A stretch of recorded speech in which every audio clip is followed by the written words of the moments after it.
नमस्कार, मैं हूं सुमित अवस्थी। इंडिया चाहता में आप सबका तहे दिल से स्वागत है। इस वक्त एक बहुत बड़ी खबर पाकिस्तान से आ रही, वो पाकिस्तान जो लगातार सुर्खियों में है। पाकिस्तान में लोकतांत्रिक संकट के साथ अब आर्थिक संकट का खतरा और ज्यादा गहरा गया है। सियासी संकट से जूझ रहे पाकिस्तान को आर्थिक मोर्चे पर बहुत बड़ा झटका लगा है।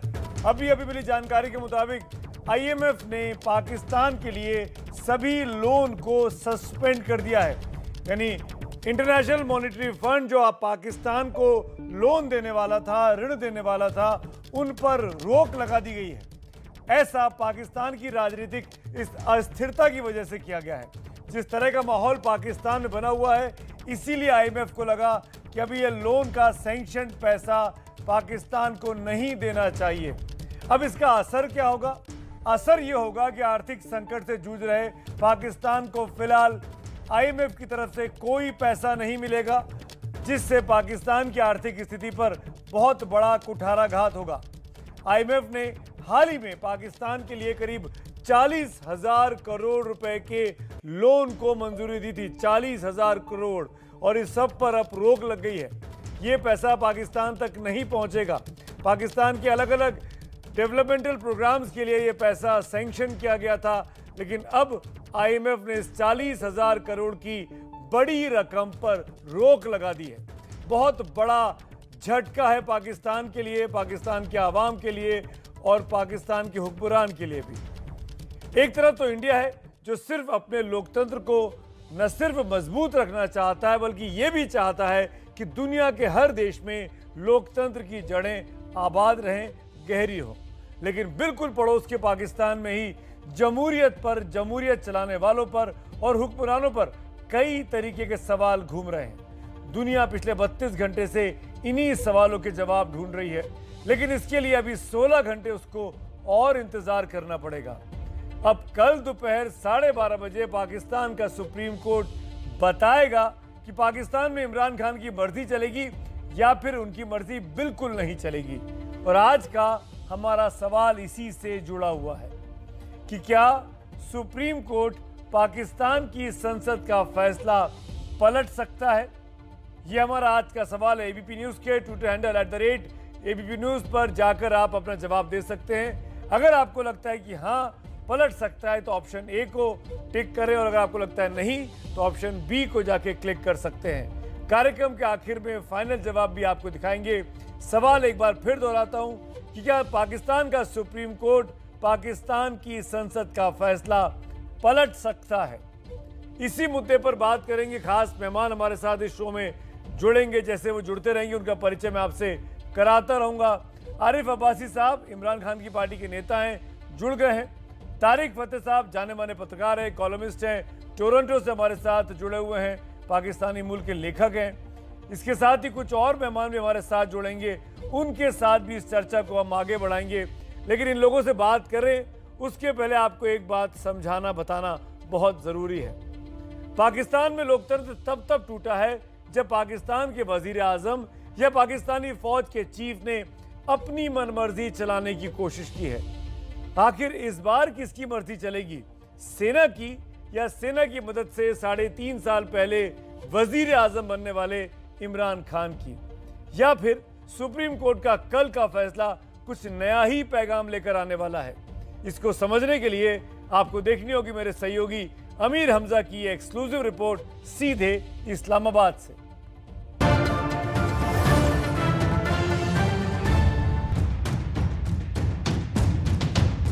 आज उम्मीद सुप्रीम कोर्ट से थी कि वो बताए उसकी मर्जी क्या है, लेकिन उसने भी कल पर टाल दिया।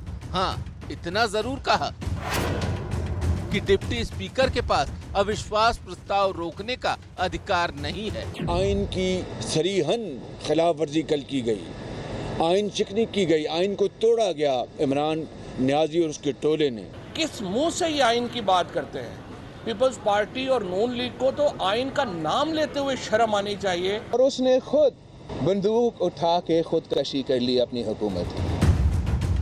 इमरान अपनी मर्जी छोड़ने को तैयार नहीं। जिस वक्त मंगलवार को अदालत उनकी किस्मत पढ़ेगी, उसी वक्त इमरान सड़क पर अपनी जनसंसद लगाने वाले हैं। साथ ही जनता को भी उकसाया कि कि आप भी आइए। उनकी पार्टी पीटीआई तो एक हफ्ते तक ऐलान जश्न कर चुकी है। अगर सुप्रीम कोर्ट ने वही कहा जो इमरान खान चाहते हैं तो उनकी अगली ख्वाहिश अपनी मर्जी का केयर टेकर प्राइम मिनिस्टर लगाने की होगी, जिसके लिए उन्होंने फॉर्मर चीफ जस्टिस गुलजार अहमद का नाम आगे कर दिया है, जो इसी साल फरवरी में रिटायर हुए थे। गुलजार अहमद को इमरान का करीबी माना जाता है। कहते हैं कि सरकार से जुड़े भ्रष्टाचार के मुद्दों पर कई फैसले इन्होंने लटका कर रखे। फौज भी इनसे खुश थी, लेकिन रिटायरमेंट से पहले इन्होंने फौज पर टीका टिप्पणी करके थोड़ा नाराज कर दिया था। अब सवाल है कि इमरान जब अपनी मर्जी चलाना चाहते हैं तो फौज क्या चाहती है। हालांकि फौज चुप है और उसके चीफ कमर जावेद बाजवा ने सिवाय इमरान खान से मिलने के कुछ भी ऐसा नहीं किया जिससे पता चले कि वो चाहते क्या हैं। लेकिन पाकिस्तान को जानने वाले कहते हैं कि आखिरी मर्जी फौज की ही चलती है। इस्लामाबाद से हमजा अमीर की रिपोर्ट।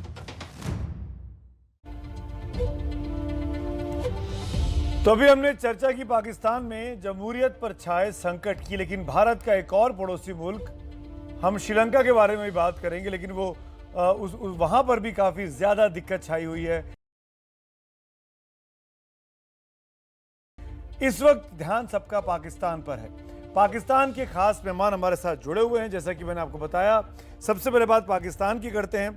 आरिफ अब्बासी साहब हैं, जो कि मेंबर ऑफ नेशनल असेंबली रह चुके हैं, इमरान खान की पार्टी से हैं। नवाज शरीफ साहब की पार्टी से हमारे साथ इरशाद अहमद खान साहब हैं, और जाने माने न्यूट्रल पैनलिस्ट कॉलमिस्ट तारिक फतेह साहब जुड़े हुए हैं, जिनको आप अक्सर हमारे शो में मिलते रहते हैं। तारिक साहब, मेरा पहला सवाल आप ही से है, ये क्या हो रहा है पाकिस्तान में? कौन किसकी चल रही है? आर्मी की ही चल रही है या इमरान खान अपनी चलवाने में कामयाब रहे? क्या समझे इसको हम?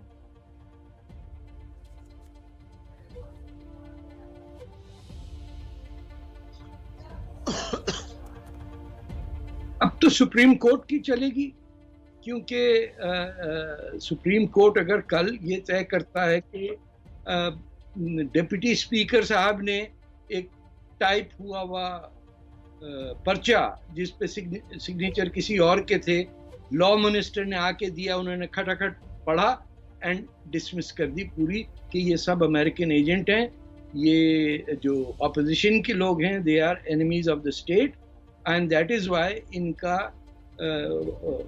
जो वो है vote of no confidence becomes null and void, and then he left. तो बट तारिक साहब, ये कोई बेमानी सी नहीं लगी? जब डे 1 में वोट ऑफ नो कॉन्फिडेंस आया तो सारे अपोजिशन के लीडर्स को बोलने दिया गया। जब रूलिंग पार्टी बॉयकॉट कर रही थी, अपोजिशन के लीडर्स ने बोला कि इस्तीफा करें, तुरंत करें। उस दिन इस नो कॉन्फिडेंस को उन्होंने रिजेक्ट नहीं किया, लेकिन परसों कर दिया और कह दिया कि इसको हम खारिज करते हैं।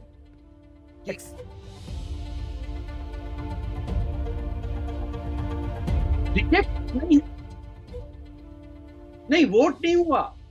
जो मेंबर्स ऑफ पार्लियामेंट मना कर दिया ऑपोजिशन के या रेबल जो पीपीपी के थे, दे वर ऑलमोस्ट अबाउट 190। वो सिलसिला ही कट ऑफ कर दिया, क्योंकि उनको constitutionally they had to this had to be taken up. पहले गवर्नमेंट ने उसको पोस्टपोन करने की कोशिश की, इधर उधर मोड़ने की कोशिश की। जब सब फेल हो गया तो उन्होंने डेप्यूटी स्पीकर बुला के उसको प्री टाइप्ड एक मैसेज था जो उसने पढ़ा, डिसॉल्व किया और चला गया। यानी this is unprecedented in any parliament. मैं कल से यही पढ़ रहा हूँ कि पार्लियामेंट्री सेशन फ्रेंच पार्लियामेंट में या इंडिया में तो खैर एक वोट से नो कॉन्फिडेंस मोशन आपको याद होगा वाजपेयी साहब का, लेकिन कहीं मैंने ये नहीं देखा कि नो कॉन्फिडेंस मोशन हो और स्पीकर कह रहा भाग जाओ यहाँ से, तुम अमेरिका के एजेंट। हाँ, बट बाद में जीत भी गए, वो और बात थी। बट जहाँ डेमोक्रेसीज होती हैं वहाँ उस एक वोट पे वावेला नहीं हुआ था सर। कोई ये एकदम से हंगामा नहीं हो गया कि फौज आ गई और मारपीट शुरू हो गई कि कैसे एक वोट से। भाई असेंबली में नो कॉन्फिडेंस मोशन है, कॉन्फिडेंस हार गया, खत्म, आदमी स्टेप असाइड करता है। हमारे यहाँ कुछ वो है बादशाहत के जरासीम। We are still a feudal country, जिसके अंदर आन जो होती ना है, तू जानता है किससे बात कर रहा, मैं Imran Khan handsome white fair skin, तू कहां से आ गया? तो it is his ego that has destroyed not just democracy in Pakistan but his own future, because ये भाग के जाएगा तो इंग्लैंड में ही रहेगा, ये यहाँ कोई जगह इसको नहीं मिलेगी, ऑनेस्ट टू गॉड, बिकॉज ये इसकी सोच ही नहीं मिल सकती उन लोगों से जहां आप पार्ट टाइम अंग्रेज हो और पार्ट टाइम पठान हो और पार्ट टाइम पंजाबी हो, आपको पता ही नहीं कि आप हैं कौन, और बस दादागिरी स्टाइल देखिए। वेरी ट्रू तारिक साहब, मैं आपकी बात का जवाब लेता हूं। आ रहा हो। पीटीआई के लीडर आरिफ अब्बासी साहब मेरे साथ हैं। अब्बासी साहब, ये तो जबरन ही हुकूमत पर कब्जा करने जैसा है, कू करने जैसा है। सबसे पहले तो आपको बहुत शुक्रिया और आपके तवज्जुह से, आपके चैनल से तमाम सुनने देखने वालों को गुड इवनिंग। देखें, ये सियासी मामलात हैं, इसमें बहुत सारी चीज़ें हैं जो बाहर बैठ के शायद लोगों को ना समझ आ रही हो। नो कॉन्फिडेंस एक आईनी, कानूनी और पार्लिमानी तरीका है। Nobody is against the no confidence. अब हुआ क्या है कि हमारी लड़ाई है, पाकिस्तान तहरीक इंसाफ की लड़ाई है कानून की बालादस्ती के लिए और कॉन्स्टिट्यूशन की सुपरमेसी। हमारे यहाँ 18वीं तरमीम के बाद कॉन्स्टिट्यूशनली आईनी तौर पे कोई भी एमएनए जिस पार्टी के निशान पे इलेक्शन लड़ा है उस पार्टी के अगेंस्ट मखसूस मौकों पर नहीं जा सकता। लाइक अगर वजीर आजम का कॉन्फिडेंस है या नो कॉन्फिडेंस है या स्पीकर का इलेक्शन है या आपका बजट है, तो सरीहन कॉन्स्टिट्यूशन की वायलेशन की थी हमारी अपोजिशन ने। 22 लोग पाकिस्तान तहरीक इंसाफ के डरा धमका के, लालच दे के, या व्हाटसोएवर द केस, वो उन्होंने अपने साथ मिला लिए, किडनैप कर लिए, अगवा कर लिए और सॉरी, मुझे एक बात बताइए आरिफ साहब, जब डे 1 पे पार्लियामेंट मिली आपकी नेशनल असेंबली, उसी दिन डिप्टी स्पीकर ने इस नो कॉन्फिडेंस मोशन को रिजेक्ट क्यों नहीं किया? उसी दिन इसको खत्म क्यों नहीं किया? क्यों उन्होंने उस दिन सारे अपोजिशन की बात सुनी और फिर मुलतवी कर दी संडे तक के लिए? क्यों टाला गया? जब नहीं, उस टाइम स्पीकर साहब थे, प्रिजाइड कर रहे थे उसको, इजलास को, और उस टाइम तक ये जो हमारे लोग हैं इनमें से कतई तौर पे किसी ने सामने आके ये नहीं कहा था कि मैं अपनी पार्टी के अगेंस्ट। और उसके बाद जो लेटर गेट निकला है उसमें देखें, हम तरक्की पजीर ममालिक, डेवलपिंग कंट्री का, थर्ड वर्ल्ड कंट्री का यही अलमिया है कि कुछ मखसूस ताकतें जो इस दुनिया को कंट्रोल करना चाहती है वो हमारी मईशत को, हमारी खारजा पॉलिसी को, हमारी दाखिला पॉलिसी को अपनी मर्जी के ताबे करना चाहती है। इमरान खान का कसूर यह है कि इसने इस मुल्क को आजाद खारजा पॉलिसी देने की कोशिश की, आजाद माशी और ये क्या बात कर रहे हैं आप तारिक साहब? कोशिश की तारिक फतेह, और हम आपकी बात पर रिस्पॉन्ड करना चाह रहे हैं। बासी साहब सुनिए, तारिक फतेह, अगर मेरी बात पूरी हो ट्रंप के पास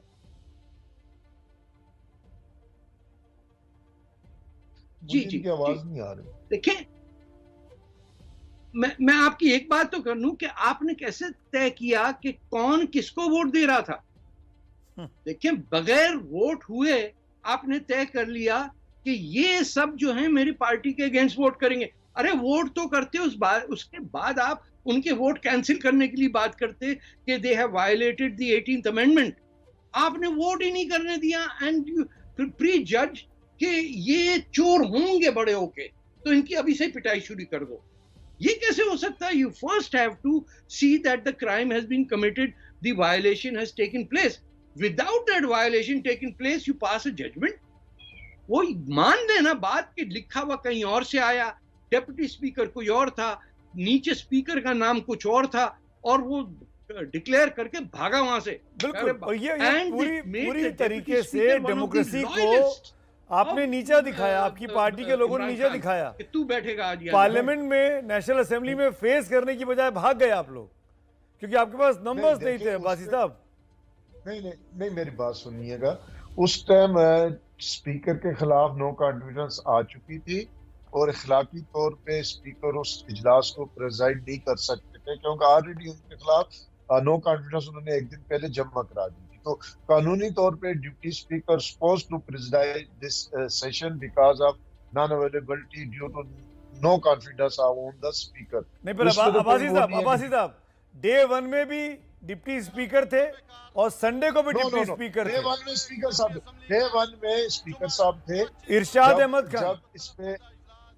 जब इस पे रायशुमारी हुई इसकी रिकमेंडेशन के लिए, तो उस टाइम उनके 162 लोग थे और उस टाइम स्पीकर साहब प्रेजाइड कर। इरशाद अहमद खान डिपेंड करता है डे 1 कौन सा है। इरशाद अहमद खान बोलना चाह रहे हैं। इरशाद साहब बता रहा हूँ। जी बहुत शुक्रिया। आज मैं तारिक फतेह साहब बड़ी अच्छी बातें बोल रहे हैं। आज वाकई ऐसे महसूस हुआ ये जमहूरियत पे है तो बदनुमा दाग ये जो किया है पीटीआई की हुकूमत ने, ये धुलेगा नहीं। ये बहुत मुश्किल से साफ होगा पाकिस्तान हमारे सियासतदानों के माथे से जो कि पीटीआई के लोग हैं।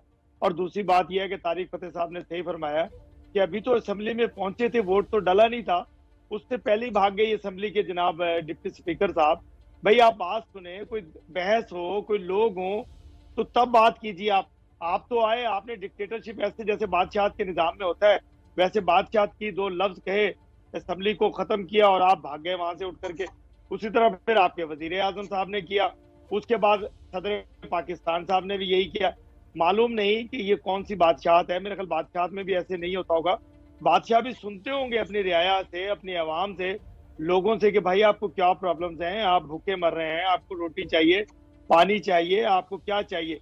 तो यहाँ कुछ ऐसा करके दिखाया गया कि अनहोनी हो गई पूरी मुल्क में, पूरी दुनिया में। ऐसा कभी हुआ नहीं होगा जमहूरियत में जैसा कि पाकिस्तान में कर दिखाया पीटीआई की हुकूमत ने। लेकिन यह है कि अदालतों से रिलीफ की उम्मीद है हमें भरपूर किस्म की, जो कि इंशाल्लाह कल तक पता चल जाएगा। मालूमात तो कुछ ऐसी हैं कि ठीक होगा जो भी होगा, लेकिन जो कुछ असेंबली में हुआ वो ठीक नहीं हुआ। तो वो मैं तो आप क्या चाहेंगे इरशाद खान साहब कि सुने बगैर। इरशाद खान साहब आपकी पार्टी क्या चाहेगी? क्या नेशनल असेंबली में वोट हो या नया care taker prime minister announce हो सुप्रीम कोर्ट से और इमरान खान को हटाया जाए? नहीं, बात हम कुछ भी चाहेंगे वो चाहेंगे जो अदालत कहेगी हम उसके उबे हैं। हम अदालत के हुक्म को मानेंगे इंशाल्लाह और उस पर चलेंगे। अदालत सुबह इंशाल्लाह कोई रात गुजर जाएगी, आज का दिन गुजर गया, सहरी में रोजा रखेंगे, सुबह में इंशाल्लाह दुआएं करेंगे, अफ्तारी फिर पुराने पाकिस्तान में होगी इंशाल्लाह। बस यही है। सादिया खान भी मेरे साथ जुड़ी अल्लाह ने हुई चाहा हैं। तो इंशाल्लाह। सादिया जी, आईएमएफ ने 40,000 करोड़ का लोन जो सैंक्शन था उस पर रोक लगा दी है पाकिस्तान के लिए। अभी ये खबर आ रही है बड़ी, ऐसी सिचुएशन में जब वहां पर कोई प्राइम मिनिस्टर या कोई गवर्नमेंट कौन है ये क्लैरिटी नहीं है, ये बताइए क्या सिर्फ पॉलिटिकल टर्मोइल है या आईएमएफ का लोन रुक जाने से अब तो इकोनॉमिक टर्मोइल भी हो जाएगा कंट्री में? अल्लाह ना करे ऐसा कुछ टर्मोइल हो, पॉलिटिकल टर्मोइल है और दैट्स ऑल बिकॉज ऑफ के ये जिस तरह से पीएमएलएन ने कॉन्स्टिट्यूशन की पीटीआई ने कॉन्स्टिट्यूशन की वायलेशन की है, तो उसकी वजह से जो फॉरेन हैंड्स हैं वो भी देख रहे हैं कि करंट पॉलिटिकल सिचुएशन जो है वो किस तरफ जा रही है। और मेरा ख्याल है कि सख्ती नजरें सुप्रीम कोर्ट की तरफ है कि उनका डिसीजन क्या आता है। और हम लोग भी यही प्रेफर करेंगे, हम भी यही चाहते हैं, सारी अपोजिशन यही चाहती है, पीएमएलएन की लीडरशिप यही चाहती है कि आइन की वाला जस्ती है, जो भी हो वो कॉन्स्टिट्यूशन ऑफ पाकिस्तान के मुताबिक है। और हम चाहेंगे कि असेंबली का हाल। पर इमरान खान कहाँ कॉन्स्टिट्यूशन मान रहे हैं? इमरान खान के मानने से तो कुछ नहीं होता ना, उन्होंने जब मनमानी करनी थी वो कर ली, उनको कोई बात नहीं पता। पर इमरान खान प्राइम मिनिस्टर बने हुए हैं, प्राइम मिनिस्टर बनके रोज पीटीवी का इस्तेमाल कर रहे हैं, एड्रेसेस दे रहे हैं, स्पीचेस दे रहे हैं, रैली में पार्टिसिपेट कर रहे हैं, पूरा गवर्नमेंट अमला उनके साथ है।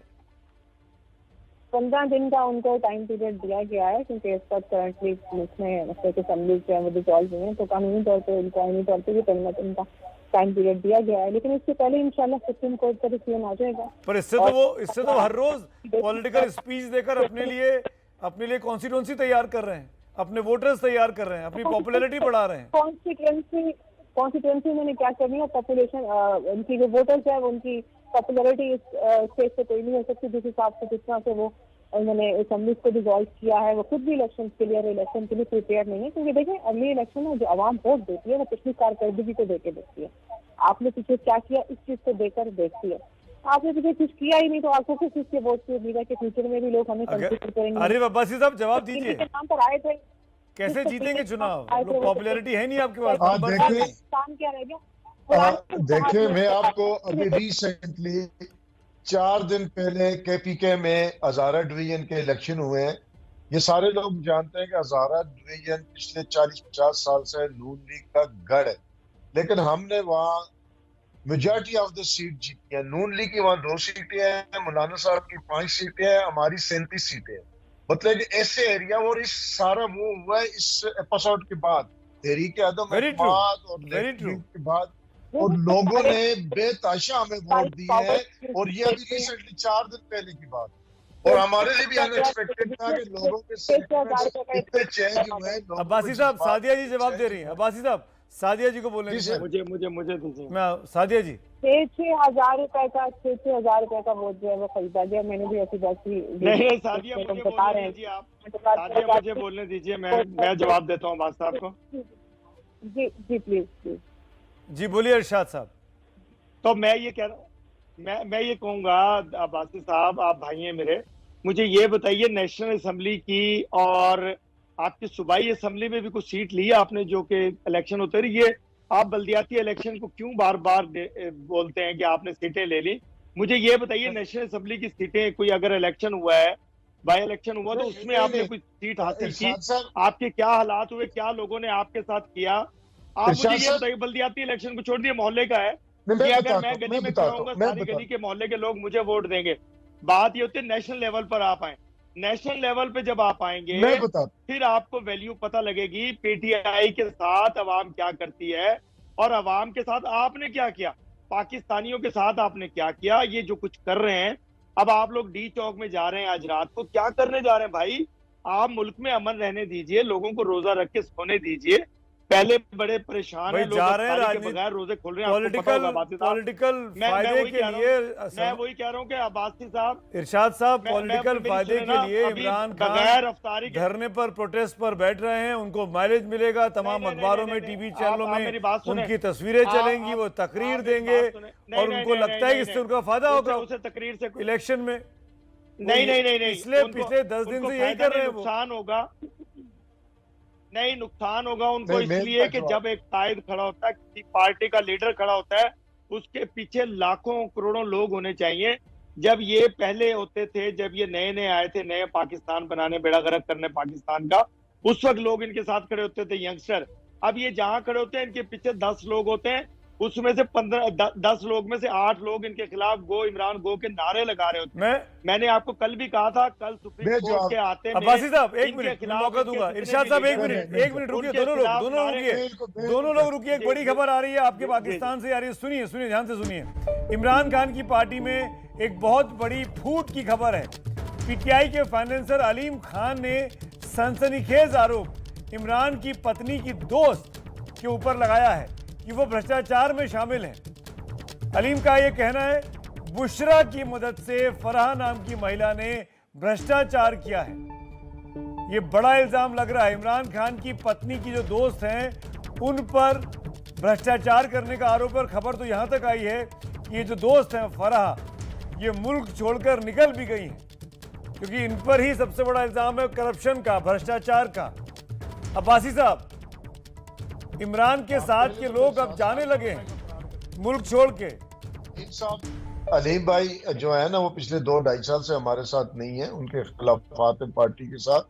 वो आए भी थे काफ लीग से। तो मैं आपको पहले इरशाद साहब की बात को जवाब दे दूं। इतवार को हमने एक पब्लिक गैदरिंग की इस्लामाबाद में, जिसमें कम से कम 1.25 मिलियन 1.25 मिलियन लोग आए, और उसके एक दिन बाद इन सारी जमातों ने की, उसमें 10,000 लोग नहीं थे। रिकॉर्ड देख लें, पब्लिक तो हमारे साथ है। फिर जो ये वोट की बात करते हैं, ये सेंटिमेंट चेंज हुआ है, लोगों के जज्बात चेंज हुए हैं। और तारिक फतेह, ठीक है, आप लोग तो पॉलिटिकल लोग हैं, मैं आपके इधर जाता हूं। तारिक फतेह को देता हूं। तारिक फतेह, इमरान खान जिस तरीके से अपने लिए सिंपैथी गेन करने की कोशिश कर रहे हैं, विक्टिम कार्ड प्ले कर रहे हैं, ऑपोजिशन पे एलिगेशन लगा रहे हैं कि वो विदेशी ताकतों से मिला हुआ है, क्या सियासी तौर पर फायदा होगा पीटीआई को?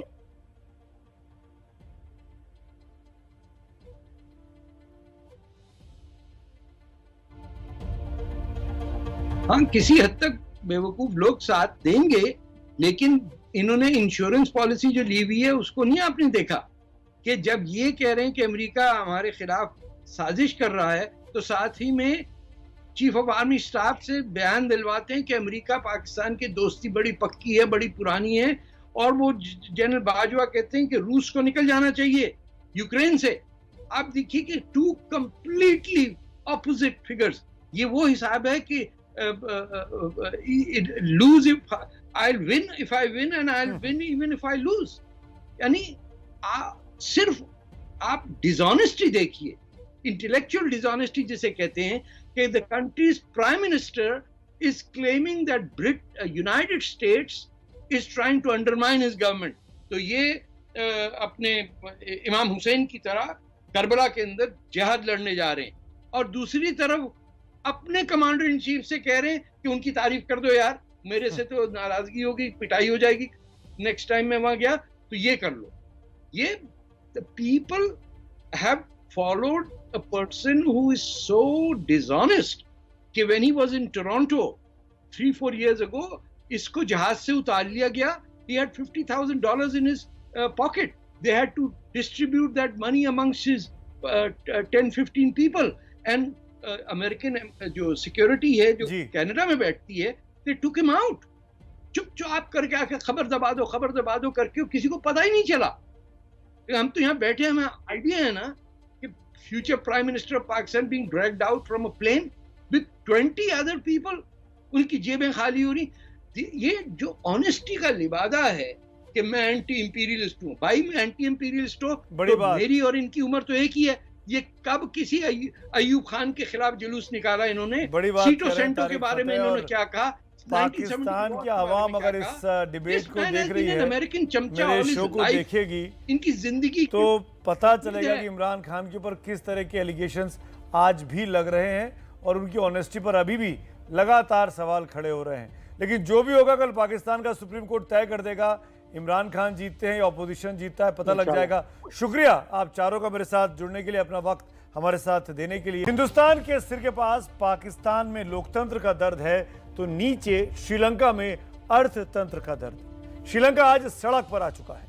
नोबेल पुरस्कार विजेता अर्थशास्त्री मिल्टन फ्रीडमैन ने कहा था कि ऐसी कोई चीज नहीं है जो मुफ्त में मिलती है। जब सरकारें लुभाने के लिए तोहफे देती हैं तो नागरिकों को ही उसकी कीमत आखिरकार चुकानी पड़ती है। Nothing comes free. श्रीलंका में यही हो चुका है, जहां लोगों के लिए 2 जून की रोटी जुटाना मुश्किल हो चुका है। यह सब इसलिए हुआ कि वोटरों को लुभाने के लिए वहां की सरकारों ने मुफ्त में चीजें देनी शुरू कर दी, टैक्स में भारी कटौती कर दी थी, और आज नतीजा यह हुआ है कि सरकारी खजाना श्रीलंका का खाली हो चुका है और देश दिवालिया होने के कगार पर है। देखिए हमारी ये खास रिपोर्ट। हिंदुस्तान के पड़ोसी मुल्कों में ये दौर आफत का है। पाकिस्तान में नेता कुत्ते बिल्ली की तरह कुर्सी के लिए लड़ रहे हैं, तो श्रीलंका के बच्चे के हाथों में आज भीख का कटोरा है।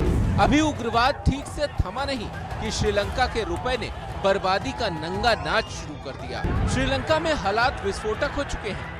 राजपक्षे सरकार के खिलाफ सड़कों पर लोगों का गुस्सा बाहर आ रहा है। अराजकता की स्थिति हो गई है।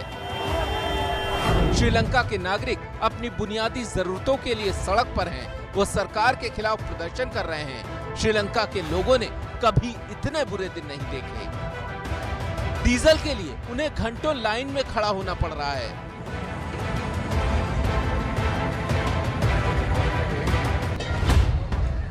कई घंटे लाइन में खड़े होने के बावजूद सिलेंडर नहीं मिल रहा है। लोगों का घर में बैठना भी मुहाल है, क्योंकि 13 घंटे बिजली की कटौती हो रही है। श्रीलंका में ज्यादातर बिजली का उत्पादन डीजल से होता है, लेकिन श्रीलंका के पास डीजल खरीदने का पैसा नहीं है। दूध, दवा, राशन जैसी बुनियादी चीजों का अभाव है। महंगाई चरम पर है। 2020 में श्रीलंका में पेट्रोल 137 रुपए प्रति लीटर था, जो आज 254 रुपए प्रति लीटर पहुंच चुका है। इसी तरह जो डीजल 2020 में 111 रुपए प्रति लीटर था, वो आज 176 रुपए पहुंच चुका है। दाल का दाम 2020 में 180 रुपए प्रति किलो था और आज श्रीलंका में दाल 420 रुपए प्रति किलो हो चुकी है। दूध का पाउडर 2020 में 950 रुपए प्रति किलो था, वो अब बढ़कर 1975 रुपए प्रति किलो हो चुका है। यही हाल खाने के तेल का है। 480 रुपए प्रति लीटर वाला तेल 2 साल में 870 रुपए प्रति लीटर हो चुका है। इतनी कीमतों के बावजूद घंटों लाइन लगाने पर भी सामान नहीं मिल पा रहा। इस हालात के खिलाफ लोगों का गुस्सा लगातार फूट रहा है। शुक्रवार को श्रीलंका की सरकार ने इमरजेंसी का ऐलान कर दिया था, लेकिन उसके बावजूद लोगों का प्रदर्शन जारी रहा। गुस्से की आग ज्यादा न फैले, इसलिए सोशल मीडिया प्लेटफॉर्म भी बैन कर दिए गए, कर्फ्यू लगाया गया, लेकिन लोग नहीं रुके। आखिरकार सरकार को सोशल मीडिया पर बैन को हटाना पड़ा, कर्फ्यू भी खुल गया, लेकिन लोगों का गुस्सा अभी थमा नहीं है। लोगों की एक ही मांग है कि राजपक्षे परिवार सत्ता छोड़े। लोगों का गुस्सा राजपक्षे परिवार पर क्यों है, यह हम आपको बताएंगे, लेकिन उससे पहले इस परिवार का सत्ता में दखल कितना है, ये हम आपको बता दें। राजपक्षे परिवार के 5 सदस्य श्रीलंका सरकार का हिस्सा रहे। गोटबाया राजपक्षे राष्ट्रपति हैं, महिंद्रा राजपक्षे प्रधानमंत्री हैं, बासिल राजपक्षे वित्त मंत्री थे, चमल राजपक्षे उप रक्षा मंत्री थे, जबकि नमल राजपक्षे खेल और युवा मामलों के मंत्री थे। लोगों का मानना है कि राजपक्षे परिवार की गलत नीतियों की वजह से ही देश का ये हाल हुआ। लोगों के बढ़ते गुस्से और विपक्ष के दबाव में अब श्रीलंका की पूरी कैबिनेट ने इस्तीफा दे दिया है। राष्ट्रपति और प्रधानमंत्री को छोड़कर 26 मंत्रियों ने अपना इस्तीफा दे दिया है। सेंट्रल बैंक ऑफ श्रीलंका के गवर्नर ने भी इस्तीफा दे दिया है। राष्ट्रपति गोटाबाया राजपक्षे ने विपक्ष को कैबिनेट में शामिल होने का न्योता दिया है। सवाल ये है कि श्रीलंका इस हालात तक कैसे पहुंचा? क्या आती हुई आफत को श्रीलंका की सरकार देख नहीं पाई या फिर देखकर भी अनजान रही? श्रीलंका के लोगों को फ्री बीज देकर लुभाने में क्या श्रीलंका के खजाने को खाली कर दिया गया? दरअसल श्रीलंका में हालात आखिर इतने कैसे बिगड़ गए? आप भी सोचते होंगे ये क्या सब कुछ अचानक हो गया, या श्रीलंका की जो सत्तारूढ़ पार्टियां थी उन्होंने सोचा नहीं, उनकी दूरदृष्टि को क्या हुआ? दरअसल इसके पीछे वहां की सियासत और सत्ता में मौजूद राजपक्षे सरकार के एक के बाद एक गलत फैसले हैं। अर्थव्यवस्था का गणित आय और खर्च के संतुलन पर चलता है, लेकिन श्रीलंका सरकार ने जनता को खुश करने के चक्कर में ऐसे लोक लुभावन फैसले कर लिए, जिसके चलते सरकारी खजाने पर बोझ पड़ा और वो धीरे धीरे खाली होता गया। नतीजा ये हुआ कि आज वही जनता राजपक्षे परिवार के खिलाफ सड़कों पर है, आक्रोश में है और किसी भी कीमत पे उनसे छुटकारा चाहती है। श्रीलंका के हालात का असर ये हो रहा है कि अब भारत में भी फ्रीबीज वाली पॉलिटिक्स पर चर्चा तेज हो गई है। देखिए एक और खास रिपोर्ट। कभी ये लंका सोने की होती थी, आज मिट्टी में मिल गई है। उसके खजाने में इतना पैसा नहीं कि वो अपने 2.25 करोड़ लोगों को डीजल, पेट्रोल, बिजली, गैस और खाने पीने की चीजें मुहैया करवा पाए। लंका फिर जल रही है, लेकिन इस बार हनुमान की पूंछ में लगी आग की वजह से नहीं, बल्कि अपने ही लोगों के गुस्से की आग से। लेकिन श्रीलंका इस हालात तक आखिर पहुंचा कैसे? श्रीलंका के मौजूदा आर्थिक संकट की एक बड़ी वजह विदेशी मुद्रा भंडार में आई गिरावट है। श्रीलंका का विदेशी मुद्रा भंडार करीब 70% तक नीचे आ चुका है। श्रीलंका के पास करीब 2.31 अरब डॉलर है, जिसमें से विदेशी मुद्रा के तौर पर केवल 17,500 करोड़ रुपए बचे हैं। श्रीलंका कच्चे तेल से लेकर जरूरी सामान के आयात पर करीब 91,000 करोड़ रुपए खर्च करता है। यानी श्रीलंका के हालात फिलहाल उस मुहावरे से नजर आते हैं जिसमें आमदनी 98 और खर्चा रुपया है।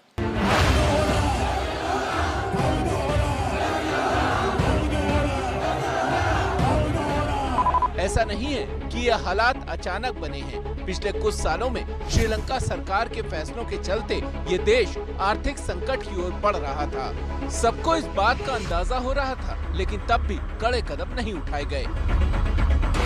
श्रीलंका में आर्थिक गिरावट का सिलसिला शुरू हुआ तब जब सरकार ने नवंबर 2019 में वैल्यू एडेड टैक्स को 15% से घटाकर 8% कर दिया। इस फैसले से जनता की तो लॉटरी लग गई, लेकिन सरकार का खजाना खाली हो गया। राजापक्षे सरकार को इस बात की उम्मीद थी कि सियासी तौर पर लिए गए इस फैसले से जनता खुश हो जाएगी और खजाने पर जो बोझ पड़ने वाला था उसकी भरपाई पर्यटन से होने वाली कमाई से कर दी जाएगी। लेकिन कोरोना ने इस पूरी पॉलिसी को फेल करके रख दिया। इसके बाद रिजर्व बैंक ने नोटों की छपाई को और बढ़ा दिया, लेकिन ये योजना भी पूरी तरह से ठप हो गई। रुपए की कीमत गिरती गई और सरकार को कर्ज चुकाने के लिए रिजर्व कोटे का इस्तेमाल करना पड़ा। श्रीलंका पर 51 अरब डॉलर का कर्ज है। इसमें चीन, जापान, भारत जैसे देशों और IMF और एशियन डेवलपमेंट बैंक जैसे संस्थानों का लोन है। अप्रैल 2021 में श्रीलंका पर 35 बिलियन डॉलर का लोन था, लेकिन अर्थव्यवस्था में गिरावट के बावजूद श्रीलंका कर्ज चढ़ाता गया। एक तरफ कर्ज और दूसरी तरफ अर्थव्यवस्था सुधारने के लिए नए प्रयोग। कोरोना ने टूरिज्म को चौपट किया तो ऑर्गेनिक खेती ने फसल से मिलने वाली कमाई को। नतीजा सामने है। श्रीलंका सरकार की नीतियों का अंजाम ये हुआ कि आज देश दाने दाने को मोहताज हो चुका है।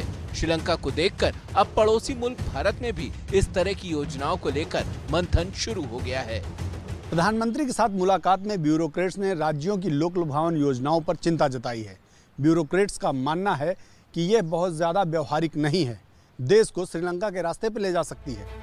भारत में बढ़ती महंगाई को लेकर विपक्ष जहां श्रीलंका के बहाने सरकार पर निशाना साध रहा है, तो बीजेपी कह रही है कि विपक्ष के रास्ते पर चले तो हालत श्रीलंका जैसी हो जाएगी। कल्याणकारी योजनाएं आनी चाहिए, इसमें कोई दो राय नहीं है, लेकिन इसका एक बैलेंस होना चाहिए। इकोनॉमिक स्थिति को देखते हुए कल्याणकारी योजनाएं भी आएँ और इकोनॉमिक स्थिति भी ना गड़बड़ाए, इस बात का एक निश्चित रूप से बैलेंस चाहिए। हिंदुस्तान का हालत अगर पाकिस्तान या श्रीलंका जैसा हो जाएगा, ये बहुत ही बुरा हो जाएगा। लेकिन अगर मोदी जी अभी भी ये इसमें हस्तक्षेप ना करे, श्रीलंका या पाकिस्तान जैसा हालत हो सकता है। इसीलिए तुरंत कदम लेना चाहिए, प्राइस हाइक को कंट्रोल करना चाहिए। बिजली फ्री, पानी फ्री, राशन फ्री, भारत की राजनीति में चलन अब बढ़ रहा है, लेकिन अर्थव्यवस्था के लिए ये खतरे की घंटी है। श्रीलंका को देखकर अब चेत जाइए।